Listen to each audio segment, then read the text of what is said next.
हिंदुस्तान से लेकर दुनिया भर में कोरोना वायरस की दूसरी लहर से हाहाकार मचा है, लेकिन यह खतरा आने वाले दिनों में और ज्यादा बढ़ने वाला है, क्योंकि दुनिया भर के वैज्ञानिक इस महामारी की तीसरी लहर आने का खतरा जता रहे हैं, जिसमें सबसे ज्यादा डेंजर जोन में होंगे बच्चे।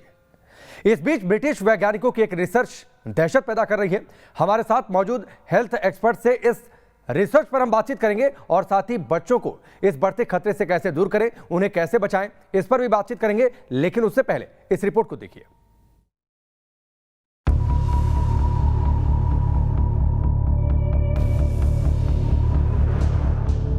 क्या कोरोना की तीसरी लहर ज्यादा कहर बर पाएगी?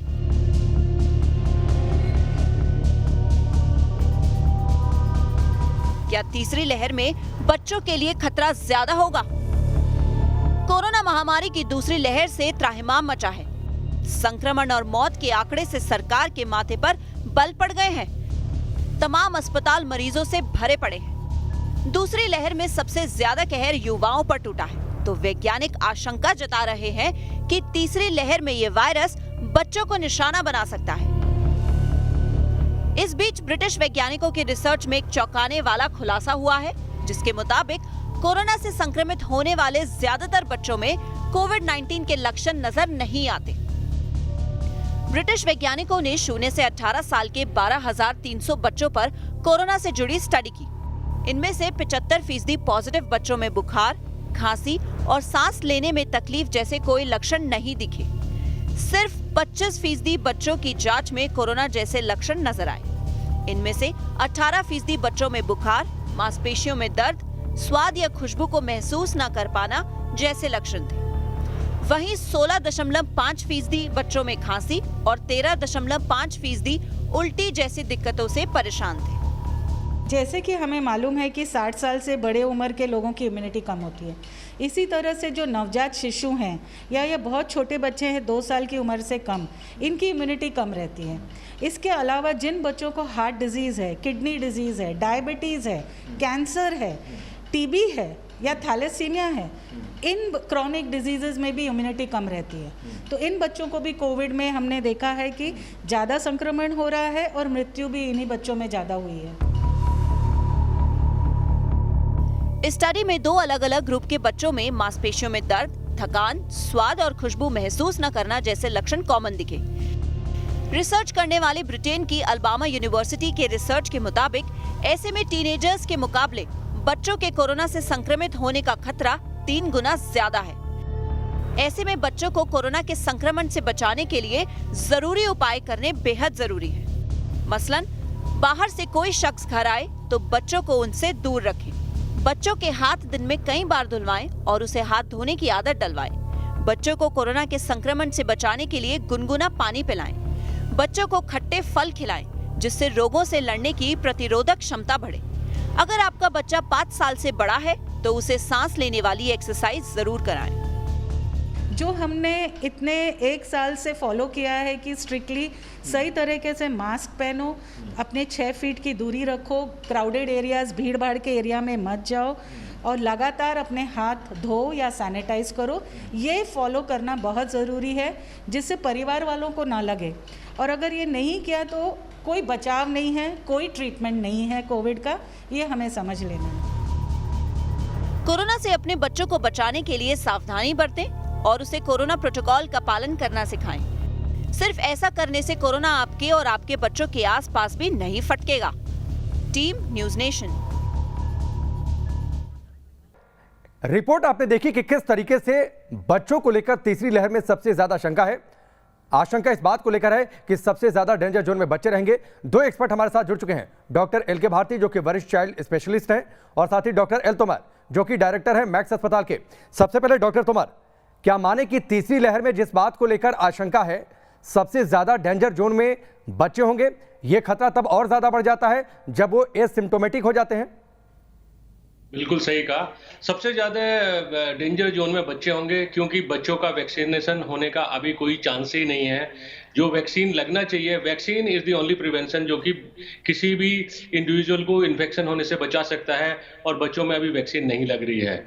और वैक्सीन के ट्रायल हालांकि चल रहे हैं। हो सकता है 1 महीने के अंदर वैक्सीन बच्चों में भी लगना शुरू हो जाए, लेकिन बच्चों की संख्या अगर आप देखते हैं कि 12 ईयर से कम की जो कि टोटल जो पॉपुलेशन है, इट इज अप्रोक्सीमेटली 18 करोड़। तो इतने सारे बच्चों को वैक्सीनेशन लगना भी बहुत जल्दी संभव नहीं हो पाएगा।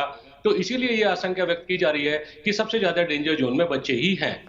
लेकिन अगर पेरेंट्स को वैक्सीन लग जाती है तो बच्चों की इन्फेक्शन का खतरा वैसे ही कम हो जाता है, क्योंकि बच्चे तो माँ बाप के संरक्षण में ही होते हैं ज्यादातर, और बाकी अगर कोविड एप्रोप्रिएट बिहेवियर करते हैं तो उनको इन्फेक्शन से बचाया जा सकता है। डॉक्टर तोमर, जो आपने बातें कही, मुझे तो लगता है कि ये एक मैथमेटिकल कैलकुलेशन के आधार पर है कि बच्चे सबसे ज्यादा डेंजर जोन में होंगे, क्योंकि जो अब तक की रिसर्च है तमाम पैंडेमिक्स को लेकर, ऐसा कोई सबूत वहां तो दिखाई नहीं देता।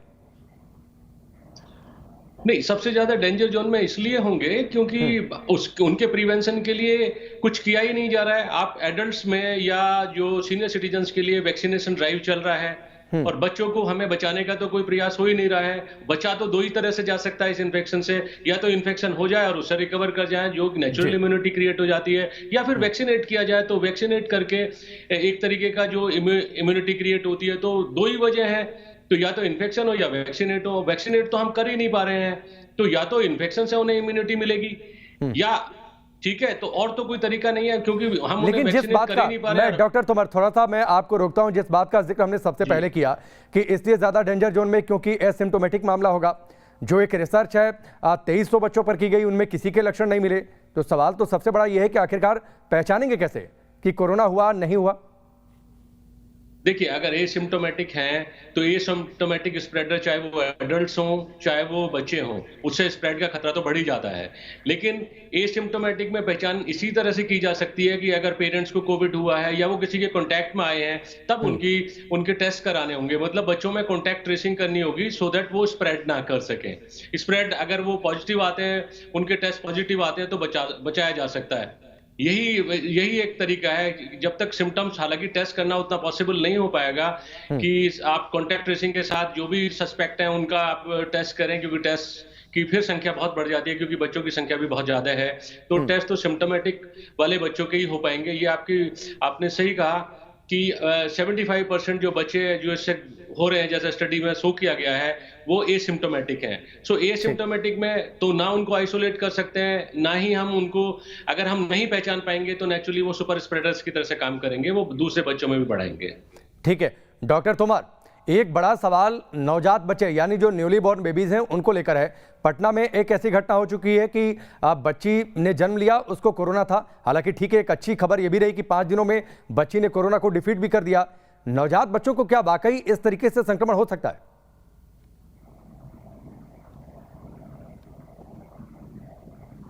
एयरबॉर्न इन्फेक्शन है या ड्रॉपलेट इन्फेक्शन है तो स्प्रेड तो हो ही सकता है। और अभी अगर मदर पॉजिटिव थी, कोविड पॉजिटिव थी, तो नवजात शिशु को वहां से उसने कैच किया इन्फेक्शन, इसके बारे में अभी सबूत नहीं है। तो इन्फेक्शन तो किसी भी बच्चे को, किसी एज के बच्चे को भी हो सकता है। ठीक है, किसी एज के बच्चे को हो सकता है। डॉक्टर भारती, सवाल जिस बात को लेकर हम कर रहे हैं, क्योंकि देखिए बच्चों को अगर कुछ होता है तो घर परिवार में सभी परेशान हो जाते हैं। मां अगर संक्रमित है तो क्या यह मान लें कि बच्चे के संक्रमण होने के पूरे चांसेस रहेंगे, खासतौर पर न्यूली बॉर्न बेबीज की अगर बातचीत करें? यानी अगर संक्रमण के स्टेज में मां अगर बच्चे को जन्म देती है तो? राकेश जी, बिल्कुल सही सवाल आपने पूछा। देखिए, अभी तक ये देखा गया है कि मदर से बेबी में जो ट्रांसमिशन होता है वो बहुत कम होता है। अगर हम इसको वर्टिकल ट्रांसमिशन कहते हैं, जो कि प्लासेंटा के थ्रू मदर से बच्चे में जाता है कि नहीं जाता है, वो देखा गया। हमारे यहाँ भी रजिस्ट्री हुई तो उसमें काफी कम है, लेस देन 1%। अगर मदर से बेबी को अगर हम डेटा देखें तो लेस देन 1% है। तो फिर इन्फेक्शन बच्चे में होता कहाँ से है, वो चीज देखना पड़ेगा हमें। तो वो जो इन्फेक्शन होता है वो मदर से होता है।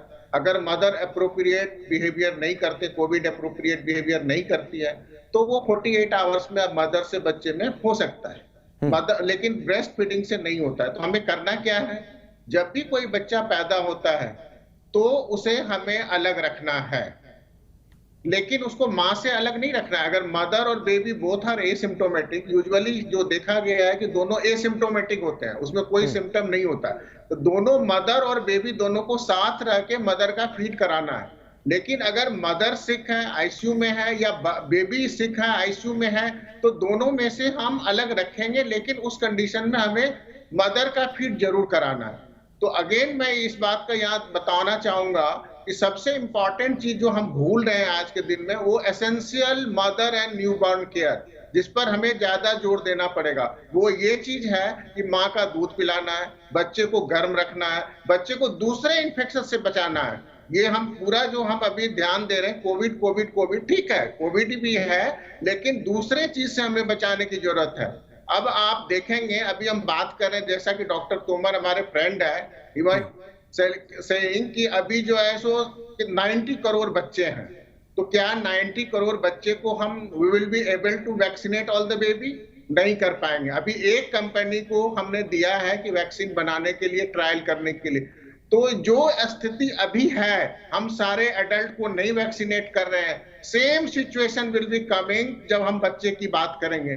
तो हमें ये नहीं भूलना है कि दूसरी बात मैं ये बताऊंगा कि ये कोरोना वैक्सीन को छोड़ दें आप, अभी बहुत सारे वैक्सीन ऐसे हैं जो हम बच्चे को नहीं दे रहे हैं, तो हमें उस पर भी ध्यान देना पड़ेगा कि जैसे ट्यूबरकुलोसिस का वैक्सीन है, मेजल्स का वैक्सीन है, रुबेला का वैक्सीन है, टाइफाइड। डॉक्टर भारती, आप जिन बातों का जिक्र कर रहे हैं, आपने शुरुआत में एक बात का जिक्र किया कि अलग रखकर इलाज, लेकिन अलग रखने का यह मतलब नहीं कि बच्चे को मां से अलग कर दिया जाए, क्योंकि न्यूली बॉर्न बेबीज को अलग रखना मां से वो प्रैक्टिकली पॉसिबल नहीं होता है।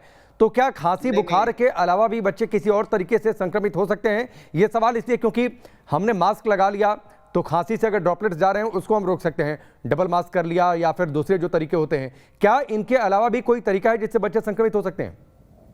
नहीं, पहली बात तो मैं आपको ये रोकूंगा, बताऊंगा कि मैंने ये नहीं कहा कि माँ और बच्चे को अलग रखना है। अगर माँ इन्फेक्टेड है, माँ अगर इन्फेक्टेड है, बच्चे को उसने जन्म दिया और माँ और बच्चा दोनों एसिम्प्टोमेटिक है, तो उसको साथ रखना है। माँ और बच्चे दोनों डायड है, दोनों को अलग नहीं रखना है। हमने ऐसा रिस्क देखा गया है कि और उसको माँ का दूध पिलाना है, लेकिन उसमें माँ को जो है कोविड एप्रोप्रिएट बिहेवियर को अप्लाई करना है।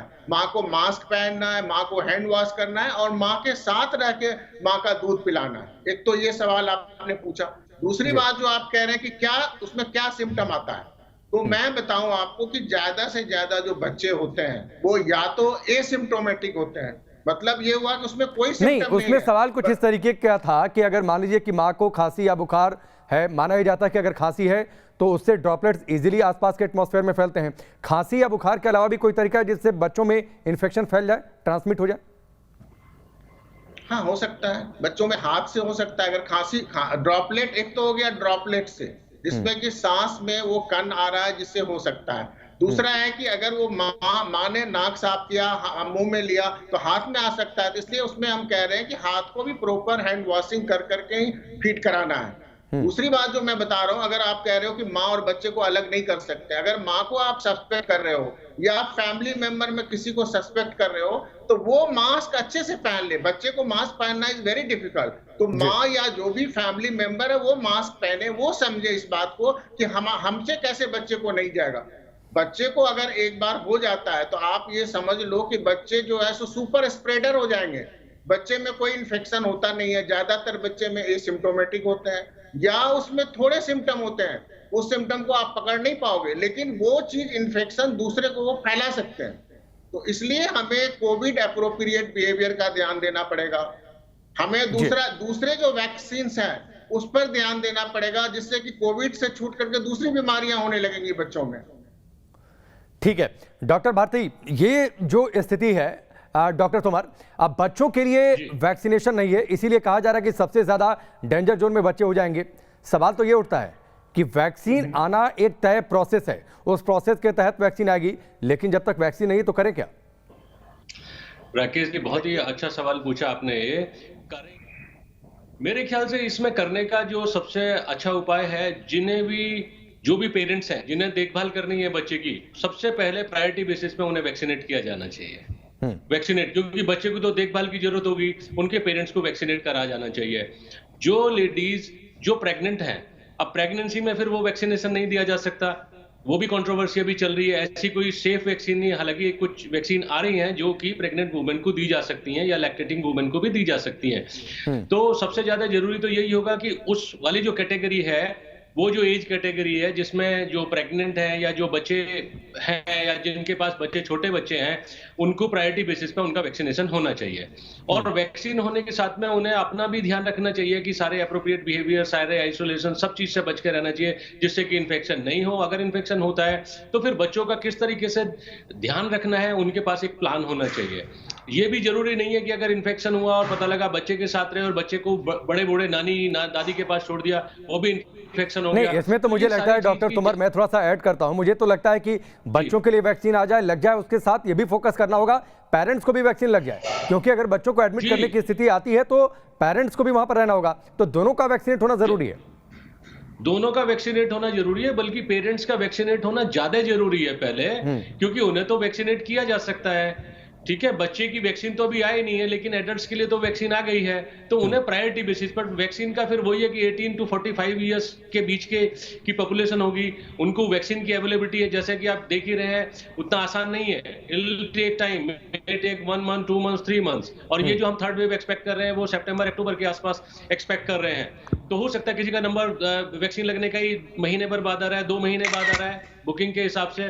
तो मेरा सजेशन ये है कि उन ऐसे लोगों को जिनके बच्चे छोटे हैं, उन्हें प्रायोरिटी बेसिस पे वैक्सीन देना चाहिए, जिससे कि उनका जल्दी वैक्सीन लग जाता है, वो भी सेफ हो जाएंगे, उनके पेरेंट्स भी, और ये बच्चों को भी सेफ किया जा सकता है। और एक हद तक, किसी एक्सटेंट तक हम बच्चों की जो ये वेव हम एक्सपेक्ट कर रहे हैं, उसे भी कम किया जा सकता है। ठीक है डॉक्टर भारती, बच्चों का टेस्ट कब कराएं, ये भी तो एक बड़ा सवाल है। तो क्या सिर में दर्द हो या फिर ऐसे कुछ और लक्षण हो सकते हैं, टेस्ट कराने कब कराएं ये तय करने के लिए? अच्छा, इसके पहले मैं एक सवाल, एक अपडेट करना चाहूंगा। डॉक्टर तोमर अभी हमारे फ्रेंड है, इन्होंने बताया कि मदर को, प्रेग्नेंट लेडी को और लैक्टेटिंग मदर को वैक्सीन नहीं लगाना है, लेकिन अभी अपडेट आ गया है, गवर्नमेंट ने रिकमेंड कर दिया है कि प्रेग्नेंट लेडी को भी और लैक्टेटिंग मदर को वैक्सीन लगाना है। ये अभी रिसेंट 2 दिन पहले आया। सो एक गुड न्यूज है, जिससे कि बेबी को हम बचा सकते हैं और मदर को भी बचा सकते हैं। अब दूसरा सवाल जो आपका है, वो सवाल ये है कि कब हम बच्चे को टेस्ट कराएं। देखिए, अगर घर में दूसरे लोग इन्फेक्टेड हैं तो हमें बच्चे को टेस्ट नहीं भी कराएंगे। हम मान के चले को जब भी कभी पेंडेमिक होता है, तो अगर फैमिली में एक आदमी को हो गया, 2 आदमी को हो गया, तो आप मान के चलो कि 100% इसकी ट्रांसमिसिबिलिटी है, तो बच्चे को भी होना ही है। क्योंकि अभी जो सिचुएशन, अगर हम सिचुएशन देखें तो उसको जांच कराने के लिए अगर बच्चे को लेके जाते हैं तो कम से कम 2-3 घंटे लग जाते हैं। तो उस कंडीशन में हम जांच का वेट ना करें, बच्चे को हम आइसोलेट करें, फैमिली मेंबर को आइसोलेट करें। लेकिन अगर बच्चे को जांच कराना ही है तो एज अर्ली एज पॉसिबल, जब भी उसको सिम्टम हो गया उसी समय उसका जांच हमें कराना है। जांच कराने से हमें क्या फायदा होगा? तो 2 फायदा हो सकता है। फायदा नंबर 1, जो कि हम उस बच्चे को आइसोलेट करेंगे, या तो बच्चे को आइसोलेट करेंगे या फैमिली मेंबर को आइसोलेट करेंगे। दूसरा, हम उस पर ध्यान रखेंगे कि इस बच्चे को, हो सकता है 1 to 2% ऐसे बच्चे हैं जिसको कि आईसीयू की जरूरत हो सकती है। आजकल एक मिसी नाम की बीमारी है जिसमें हमें बच्चे को आईसीयू की जरूरत हो सकती है, तो उस पर हमें ध्यान रखना पड़ेगा। और तीसरी बात जो मैं बताना चाहूंगा कि बच्चे को अननेसेसरी मेडिसिन नहीं देना है। बच्चों में पैरासीटामोल छोड़ करके कोई भी दवाई कामयाब नहीं है। थोड़ी सी वक्त की कमी है। एक सवाल और आपसे कि आपने थोड़ी देर पहले जिक्र किया था कि मास्क पहनाना उतना प्रैक्टिकल पॉसिबल नहीं है, बात आपकी बिल्कुल ठीक है, लेकिन क्या वाकई मास्क पहनाना बहुत जरूरी है घरों पर बच्चों को? देखिए, अगर बच्चा कोई भी 5 साल से ऊपर है तो इजीली मास्क पहन सकता है। डिफिकल्ट है मास्क पहनाना, तो उस समय, उस कंडीशन में हमें जो फोकस करना है, वो फोकस ये करना है कि पेरेंट्स मास्क पहने, जो इन्फेक्टेड सस्पेक्टेड पर्सन है वो मास्क पहने, सो दैट कि उनको इन्फेक्शन ना हो बच्चे से, या उनसे बच्चे को इन्फेक्शन ना हो। बच्चे को 5 साल के बाद मास्क पहना सकते हैं, कोई दिक्कत नहीं है। कुछ बच्चे 2 साल से ऊपर भी पहना सकते हैं, लेकिन WHO ने जो गाइडलाइन दिया है उसमें 5 साल से ऊपर के बच्चों को ही मास्क पहनाने के लिए कह रहे हैं। ठीक है डॉक्टर तोमर, 2 सवाल मैं चाहूंगा थोड़ा सा सीमित जवाब दीजिएगा, वक्त की कमी है। क्या बच्चों का ऑक्सीजन लेवल चेक करना उतना ही जरूरी है जितना एडल्ट का चेक करना जरूरी है? क्या हम चेक करते रहें? और दूसरी बात कि अब बच्चों की डाइट क्या रखी जाए? बड़ों के लिए तो तमाम चीजें हैं, प्रेस्क्राइब करते हैं, बच्चों को हर चीज खिलाना पॉसिबल भी नहीं है। बिल्कुल सही बात। बच्चों के लिए ऑक्सीजन चेक करना उतना जरूरी नहीं है जितना कि एडल्ट्स के लिए है, क्योंकि बच्चों में 25% तो लाइक सिम्टोमेटिक है। जहां सिम्टोमेटिक हैं बच्चे, वहीं आप ऑक्सीजन लेवल चेक कर सकते हैं। ऑक्सीजन, लेकिन जैसा कि बच्चों की रिपोर्ट में आया है, उसमें ये ऑक्सीजन वाली प्रॉब्लम बच्चों में शायद उतनी नहीं है। और ऑक्सीजन तो अगर सिम्टम्स आते हैं या सस्पेक्ट हैं और लग रहा है कि ब्रेथलेसनेस है, कि बच्चे को ब्रेथलेसनेस हो रही है, खांसी हो रही है, कफ हो रहा है, सांस लेने में परेशानी है, तो नेचुरली ऑक्सीजन चेक करना तो बनता ही है। रही बात डाइट की, तो डाइट के बारे में तो हमारे दोस्त डॉक्टर भारती आपको अच्छे से बता पाएंगे कि बच्चों की डाइट क्या होनी चाहिए। डॉक्टर ठीक है, चलिए, थोड़ी सी वक्त की कमी है, इस पर चर्चा हमारी आगे जारी रहेगी।